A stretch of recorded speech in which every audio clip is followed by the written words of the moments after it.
a senhora nessa conversa aqui, só contando muito sucintamente os temas pelos quais a senhora passou, estudou, escreveu, a senhora vem dizer que não é de notório saber.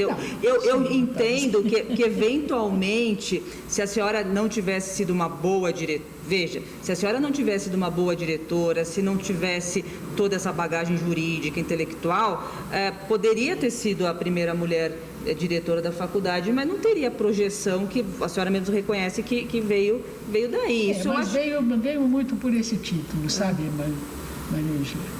Eu acredito que veio muito pelo fato de eu ter sido aqui a primeira diretora. Agora, há duas coisas daqui da qual me orgulho muito. Nessa gestão minha aqui, que eu faço questão de ressaltar. Por favor. Uma delas é a criação da Fundação Arcadas.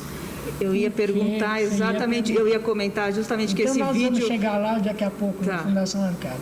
Uma foi a fundação que nós resolvemos aqui. Eu tive um grande vice-diretor, que foi o professor Cássio Mesquita Barros, que infelizmente só ficou 2 anos na vice-diretoria, porque ele atingiu a idade da aposentadoria.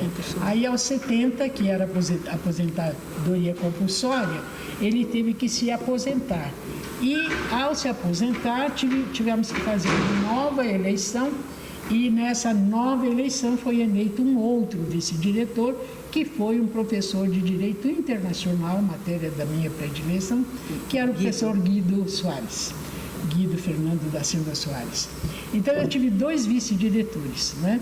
Mas com o professor Cássio, nós fundamos com um grupo enorme de professores aqui, todos solidários com a ideia, fundamos aqui um instituto auxiliar que foi a Fundação Arcadas, né? Que hoje ainda viceja aí, foi passando por várias diretorias.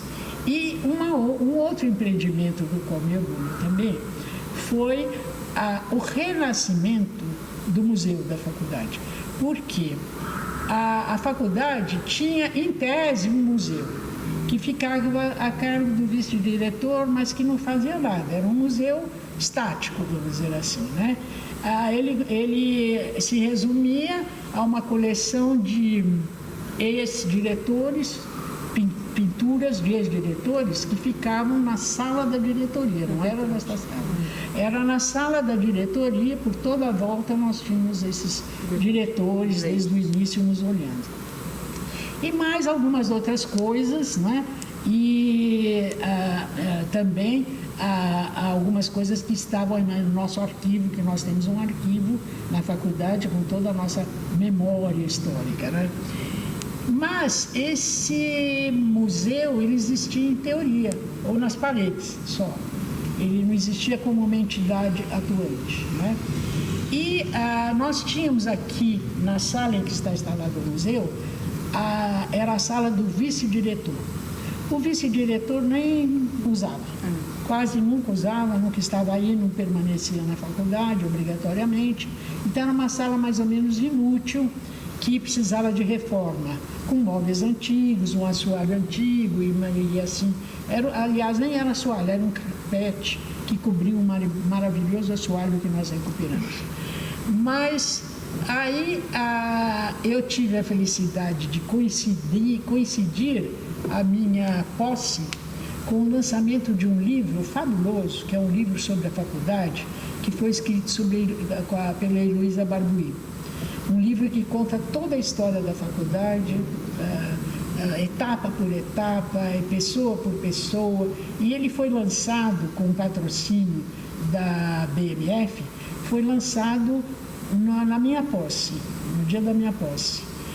E eu fiquei encantada com esse livro. Eu não conhecia a Heloísa Barbuí, conhecia de nome o pai dela, que tinha sido professor da USP, e me aproximei da Heloísa e ela me incentivou a recuperar toda a história da faculdade, a imagem da faculdade, através de uma atuação mais eficaz do museu. E nós pensamos então o seguinte: vamos instalar um local para esse museu, para que fique sempre lá, que possa fazer exposições periódicas, etc., O aposento, que era o candidato, vamos dizer assim, a essa transformação, era a sala do vice-diretor, que não era usada. Então, nós reformamos a sala, retiramos o carpete, transferimos os quadros da diretoria para esta sala do museu, e aí começamos a preparar exposições que nós temos organizado em 20 anos ininterruptamente. Cada ano com um objeto específico. Eu até vou pedir para a Heloísa que depois faça uma história dessa nossa atuação, de como o museu, o relatório que ela já fez parcialmente, de todas as exposições que nós já fizemos, de tudo que se passou nessa vida do museu e do arquivo que está ligado ao museu e agora ligado à biblioteca. E nós instalamos aí o museu. E temos feito exposições periódicas com muito sucesso, que tem sido o ponto alto, vamos dizer assim, de uma transferência, vamos dizer assim, de cultura e de saber para as futuras gerações a respeito das nossas tradições e dos nossos momentos históricos mais importantes. É muito importante, porque a pessoa chega aqui na faculdade, um visitante, uma pessoa de fora, sabendo que tem um museu, pode visitar, pode conhecer um pouco da história, a gente pode resgatar até exposições recentes que a senhora coordenou. Acho que eu já falei no início, mas só reforçar, a professora Ivete é presidente da comissão do museu. Há quanto tempo, professora? Desde a minha diretoria. Desde 1998, ou desde 2002, quando saiu. Mais de 20 anos. 27 anos, desde 98, 27. Senão, e com isso, eu não me afastei da faculdade, o que foi também um benefício. Sim. Porque me transformei em professora sênior, e como eu não exerço a docência mais, e nem quero, já encerrei esse período, eu me dediquei a esse trabalho de conservação da nossa história e de renovação das nossas tradições, que eu faço através do Museu da Faculdade. Então, acho que esses dois feitos, que a senhora fez questão de registrar, o museu, a criação do museu, ou organização, melhor, uma revitalização, porque já existia, e a criação, a fundação da Fundação Arcadas, até eu já falei no início também, só ressaltando que é a Fundação Arcadas que está promovendo essa série de conversas para tentar resgatar a história dos professores, enfim, e como vive até hoje, vem crescendo e fazendo coisas importantes para a nossa comunidade. Professora, a gente já vai meio que nos encaminhando aqui para o final, mas... Já falamos muito. Estamos falando bastante, mas a senhora falou que não dá aula e não tem interesse em aula, só está dando uma aula aqui da história da faculdade, que está sendo certamente muito rica para todo mundo que estiver acompanhando. Eu queria te perguntar, assim, duas coisas. A senhora, exatamente por conta, acredito que muito por conta de ter sido a primeira mulher diretora, foi uma das poucas, na sua época ainda mais, se destacava ainda mais, uma das poucas professoras titulares, professora de Direito Penal. É verdade que é um departamento que teve a professora Esther de Figueiredo Ferraz, que também foi uma precursora, uma mulher... Que também ficou pouco, porque depois foi para a reitoria do Mackenzie e ministra da Educação. Pronto, exatamente. Também se encaminhou, acabou a partir daqui... Saiu daqui fazendo outros voos. Exato. Mas... como a senhora vê hoje, eu acho que a gente falou de vários temas, que a senhora estudou, temas atuais, enfim, um tema que é muito presente na sociedade brasileira, mas no direito tem sido muito debatido, a questão da mulher na sociedade, a mulher no direito, a mulher, os direitos das mulheres sendo muito discutidos, construídos, a questão no direito penal especificamente, que é é a nossa área, a questão das mulheres vítimas de violência, das mulheres autoras de crimes, a questão da criminologia. Como a senhora vê esse fenômeno cultural, social, jurídico, que certamente, assim, a senhora falou que está um pouco afastada, enfim, certamente se estivesse aí na lida, escrevendo, certamente seria um tema, acredito que seria um tema de preocupação sua, que é um tema, embora as mulheres existam desde sempre, né, essa questão dos direitos das mulheres, a preocupação jurídica, é um tema relativamente recente, né, bem recente. Como a senhora vê isso? É um tema recente que teve muito progresso, desde o começo, dos começos, né, em que, por obra das feministas, né, se deu, vamos dizer assim, uma abertura, um tranco maior para que as coisas caminhassem, né, o progresso foi sendo paulatino. Olha, eu vou lhe dizer o progresso como foi paulatino. No tempo da minha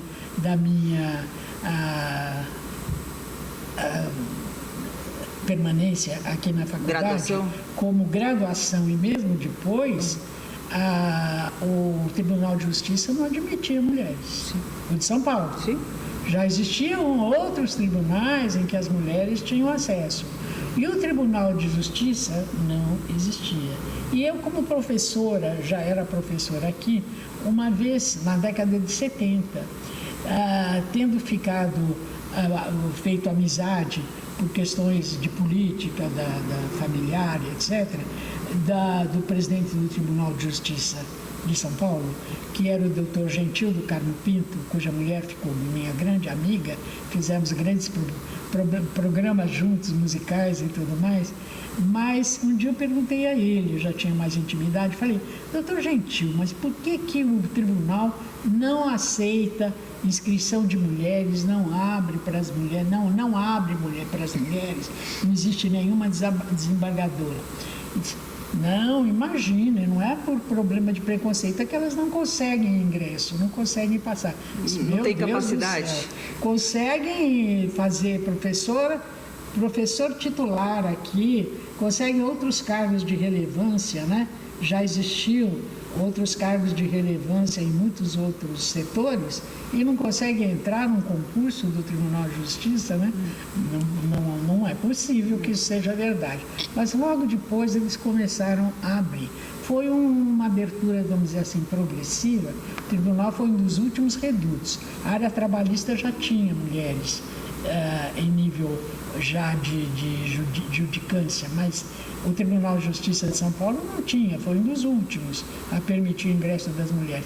E depois do Tribunal de Justiça, em quase todas as áreas, né, nós tivemos o ingresso de mulheres que na verdade demonstravam a sua competência, não é? E a sua qualificação. Então, um problema seria a de qualificação para caminhar, para avançar. Então, precisávamos incentivar que as mulheres se qualificassem. Não era só pretender, precisava estar à altura, ou, digamos, ser duplamente mais capaz do que o seu concorrente, para que conseguisse o ingresso em algum setor que era mais disputado pela ala masculina, né? Mas foi indo aos poucos, fomos indo e a legislação foi atrás. Aboliram-se, não é, as desigualdades na lei, aboliram-se na lei as desigualdades, não é? A área trabalhista também avançou nessa questão, as leis, inclusive, no próprio direito penal avançaram com as leis criminais que favorecem mais a mulher vítima de violência e tudo mais. Mas você me faz uma pergunta que eu tenho refletido bastante sobre isso, por que ainda nós não temos uma igualdade, vamos dizer, plena, não é? E nós não temos igualdade plena porque o fator principal para a solução da maioria dos nossos problemas políticos, sociais e de outra natureza, inclusive jurídicos, depende da educação. Eu sou uma entusiasta da educação como fator de desenvolvimento da cultura do progresso e da solução de inúmeros problemas, até na área criminal. Se nós não atentarmos para a educação no seu início, desde o começo, desde criança, as crianças, e daí na sua progressão, não é? Uma educação progressiva até a sua fase adulta, nós nunca vamos conseguir o sucesso que a gente espera, porque a legislação progrediu. O que não progrediu foi a mentalidade. Sim, a mentalidade das pessoas que ainda têm uma visão retrógrada do papel da mulher e da competência da mulher e da inteligência da mulher. Sim, certo? Que calculam muitos que deve ser inferior a dos homens. Então, alguns, né, se bem que diminuíram muito, mas enfim, ainda existem. Então, nós só vamos conseguir isso, e eu fui presidente também de uma associação de mulheres, chamada Associação das Mulheres Profissionais do Brasil. Das profissionais empresárias. Sim. E eu sempre dizia, olha, vocês têm que educar, e essa tarefa não cabe só aos professores, a educação não cabe só aos professores, é a educação na família, a educação dentro da família. E as maiores responsáveis pelo atraso são as próprias mulheres, porque elas é que educam os filhos homens. Eu não tive filhos homens, eu só tive filhas mulheres, que todas elas são profissionais de sucesso, não é?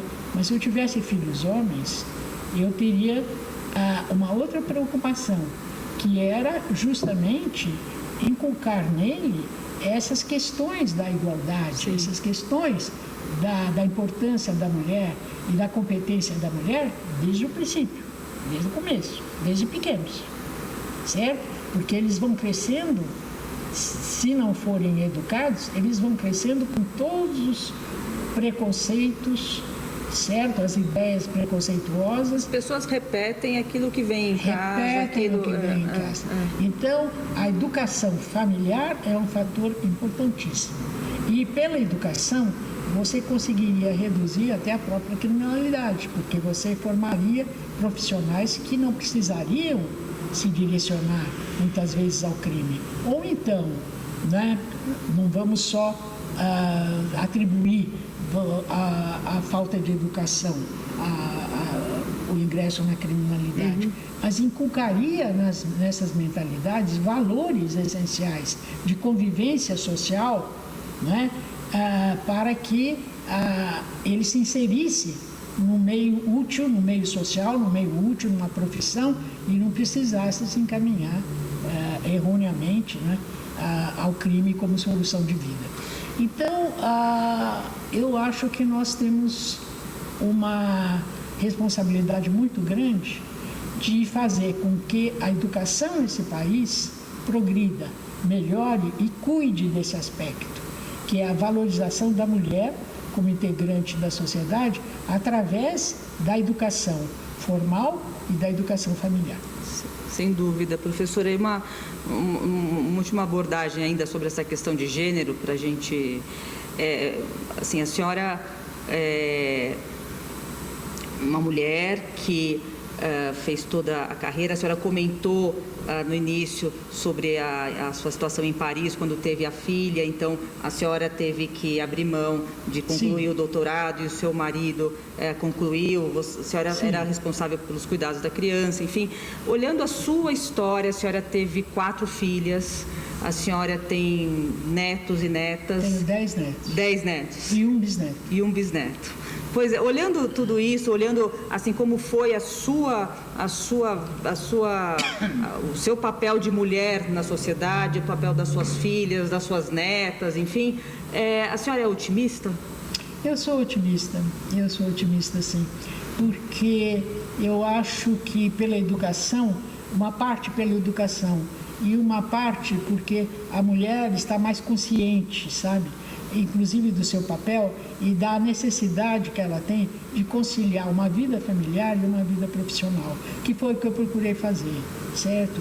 E que a maioria das mulheres tem essa consciência de que elas não precisam abdicar de uma vida sentimental, de uma vida familiar, da criação de filhos, não é? Para se projetar numa profissão, num ramo qualquer de trabalho, porque dá para fazer. Dá para fazer se você estiver consciente de que as duas coisas são importantes, você pode conciliar, que foi o que eu fiz. Eu tenho 4 filhas, todos em cargos da família, né, de acompanhamento. Eu hoje sou divorciada, mas eu fiquei 40 anos casada. E 40 anos, não é? Com uma casa em que eu tinha que administrar família, marido, filhos e educação de filhos, tudo mais, e a minha vida particular profissional. Sim. E consegui. Portanto, isso não é impossível, dá para fazer, basta ter vontade e consciência de que pode ser feito. Ótimo, professora. E agora sim, mais nos encaminhando, assim, a gente fez toda essa visão da sua vida, um pouco da sua vida pessoal, da sua vida profissional, como estudante, enfim. Como a senhora hoje enxerga a nossa faculdade? Como a senhora até... também, né, acabei meio que seguindo uma pergunta semelhante anterior, mas olhando como a senhora viveu a faculdade, como enxerga hoje o papel da faculdade, a importância, qual é a sua visão da faculdade, da nossa faculdade de Direito hoje? Olha, a nossa faculdade, ela tem um histórico e uma performance que não pode ser desprezada e que tem que ser estimulada. Então, ela tem que estar ainda na linha de frente, não é, do ensino jurídico, na linha de frente da preparação profissional, da atuação social, política, inclusive, porque esse foi o papel dela desde o início, né? Então, eu acho que ela tem que continuar estimulando todas essas diretrizes e se acomodando aos novos tempos, à modernidade. Hoje, por exemplo, nós não podemos prescindir da informática, a inteligência artificial que está aí. Tudo isso é um desafio que vai ter que ser vencido para que a faculdade continue no rumo certo, né, de preparar os bons profissionais, os bons políticos, os bons indivíduos da sociedade. Tudo isso tem que ser pensado. Não cabe a mim agora, no final da minha vida, resolver esse problema, mesmo porque eu não teria essa competência. Eu sempre digo o seguinte, eu sempre digo para minhas filhas, eu agora preciso nascer de novo, porque eu não acompanho mais essa modernidade de inteligência artificial e das maquininhas eletrônicas. É muita coisa. Eu mais ou menos dou conta do necessário, mas eu não acompanho. Então, eu tenho certas dificuldades, como eu disse a você que eu tive no acesso lá no meu computador, sim, porque eu não acompanho, eu preciso de ajuda até para acompanhar. Então, eu já estou naquela fase que eu preciso nascer nesta fase e já ir aprendendo desde o início como se faz. Mas a faculdade tem que conciliar os reclamos da modernidade, dos novos tempos, das novas técnicas, com as suas tradições. Ela não pode deixar de lado a sua história, o significado do seu pioneirismo, da sua história, da sua importância no mundo, no Brasil, vamos dizer assim, na preparação de uma sociedade melhor, não é? E na preparação de profissionais mais competentes nas várias áreas, política, social, jurídica, etc. Então, é uma tarefa difícil, que fica agora a cargo dos nossos jovens juristas, jovens professores, pensar nos métodos e nas saídas de como realizar isso. Como conciliar a modernidade, as novas técnicas de ensino, os novos reclamos da sociedade, com a nossa história, com as nossas tradições e com a importância que nós já tivemos em todos os ramos do direito e do saber na vida nacional, né? É uma tarefa para os jovens que estão chegando para vocês, você que está aí também, e para os jovens professores que estão entrando aqui, que vão ter que conciliar essas duas posições, a modernidade e a antiguidade. As duas são importantes. É um desafio, É um assim, desafio. assim, além dessa questão das tecnologias, como a senhora bem falou, tem toda uma questão também social, de inclusão, temas que também para Que não minha, existiam também para minha antes. geração são temas Sim. novos, enfim, mas a faculdade sempre viveu de desafios, né? Sempre as E gerações aqui. venceu, né? Todos os desafios e chegou onde está, com toda essa pleiade aí de contribuintes, Isso. né? A começar aqui do nosso fundador. Sim, sim. E vamos para frente, sempre avançando. Perfeito. Com progresso, mas sem esquecer a nossa história, as nossas tradições. Perfeito. Esse é o papel do museu, esse é o papel dos antigos professores que vão relembrando os Isso. jovens das suas responsabilidades. Perfeito, professora. Eu acho que a gente, não sei se a senhora quer falar mais alguma coisa. Não, acho que já falei Já até falou demais. bastante. Eu acho que seria um prazer continuar ouvindo aqui por muito mais tempo ainda, mas enfim, vamos então nos encaminhando aqui para o encerramento dessa conversa com a professora titular, sênior, professora Ivete Senise Ferreira, a quem eu agradeço de novo, professora, pela sua disponibilidade, por vir aqui conversar conosco, para dividir as suas histórias com toda a comunidade acadêmica, e não só a comunidade acadêmica, porque esses vídeos vão atingir pessoas que também não necessariamente pertencem à nossa comunidade acadêmica franciscana, enfim. Quero cumprimentar o professor Fernando Facuri Scaff pela iniciativa, estando à frente da Fundação Arcadas, que está capitaneando esse projeto de memórias da nossa faculdade. E é isso. E eu é que quero agradecer, viu, Maria Ângela, porque eu não tenho grandes oportunidades mais de retornar à faculdade, a não ser nas tarefas do museu, nas exposições, etc. e tal.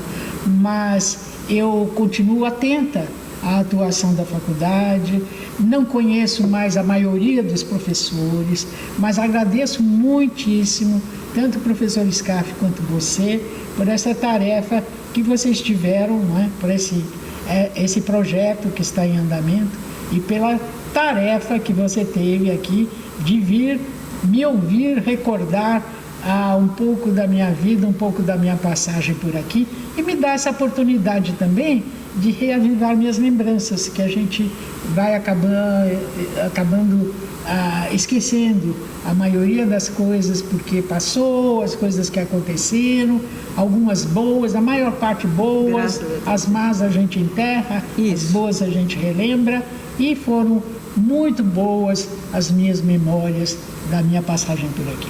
Muito obrigada. Imagina, professora, é sempre um prazer conversar com a senhora, aprender com a senhora, e com isso a gente encerra por aqui essa conversa com a professora Ivete. Isso mesmo. Obrigada.